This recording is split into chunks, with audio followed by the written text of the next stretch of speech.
एक रानी थे। उनके 7 बेटा और बहू थे। एक पुत्र थी जिसका नाम था वीरंदेई। ये अपने भाइयों की अत्यंत प्यारी बहन थी। कार्तिक कृष्ण पक्ष की चौथ करवा चौथ को आई सो वीरंदेई ने उस दिन व्रत रखा। भाई बिना बहन के भोजन नहीं करते थे। भाइयों ने अपनी माँ से कहा, माँ हमें भोजन परोसो और साथ में बहन को भी भोजन परोसो। माँ ने कहा, आज तुम्हारी बहन का व्रत है, वो खाना नहीं खाएगी, शाम को चंद्रमा देखकर ही खाना खाएगी। इस पर भाइयों ने कहा, जब चंद्रमा निकल आएगा तभी खाएगी। माँ ने कहा।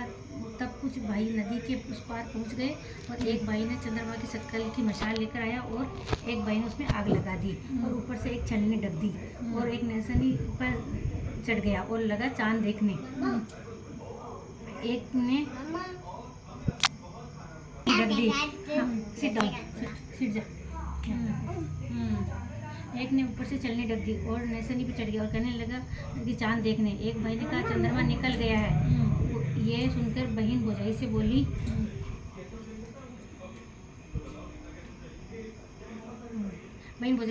भाभी चलो चंद्रमा निकल गया है। भाभी ने कहा, तुम्हारा चंद्रमा निकल गया है, हमारा नहीं निकला है।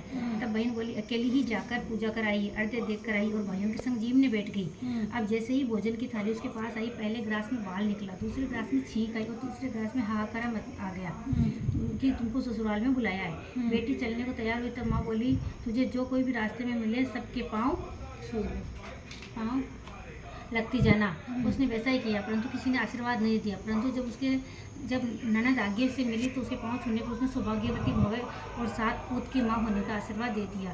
घर में जाकर देखा कि पति मरा पड़ा है और उसको ले जाने की तैयारी हो रही है। वह भी संग संग गई और रेती में पति के लाश रखवाली की और हर समय सेवा करने लगी। ननद रोज आती और 4 रोटी और एक कुल्ले में दाल लाती और वह खुद न खाकर रेती में ही गाड़ देती। कुछ समय बीतने के बाद अगन मास की चौथ आई। चौथ उसके पास आकर बोली कि किवाड़ खोल। उसने किवाड़ खोले और चौथ माता को देखकर उसे पाँव छूने लगी। तो सब चौथ माता ने उसे धक्का मार कर दिया। बोली कि अरे व्रत करने नहीं, दूर रहे, मेरे पैर न पकड़। उसके बहुत माफी मांगने पर चौथ माता बोली कि मुझसे बड़ी जो आएगी वही तुझको सुहाग देगी। इसी तरह हर महीना की चौथ आती गई और वैसा ही कहकर चली जाती। जब 11वें महीने की चौथ आई तो तब उसने उसे पुत्री से बहुत ही विनती की। पुत्री ने उसे बहुत विनती की और तब उसे लगा कि अब देख करवा चौथ आने वाली है, तुझे वही सुहाग दे सकती है, वही लौटाएगी। इसीलिए तू सभी सुहाग का सामान पहले से मंगा कर रख लेना। यदि वह तुझे मारे तो पीट लेना, कठोर शब्द बोले तो सुन लेना, जैसा भी भला बुरा कहे सुन लेना, परंतु उसकी प्रार्थना ही करना, उसको छोड़ना मत। जब वह तुझसे सुहाग का सामान मांगे तो एक एक करके देती जाना, बस वह तुम्हें तुम्हारा सुहाग लौटा देगी। जब कार्तिक मास की कृष्ण पक्ष कोई करवा चौथ आई तो उसने बताए अनुसार वैसा ही किया और चौथ माता प्रसन्न होकर उसके पति पर अपनी कन्नी अंगुली से चीरा काट कर छींटा लगाया। छींटा लगते ही पति जीवित हो गया और झोपड़ी से महल में बदल गया। अब दोनों महल में बैठे सार फांस से खेल रहे थे।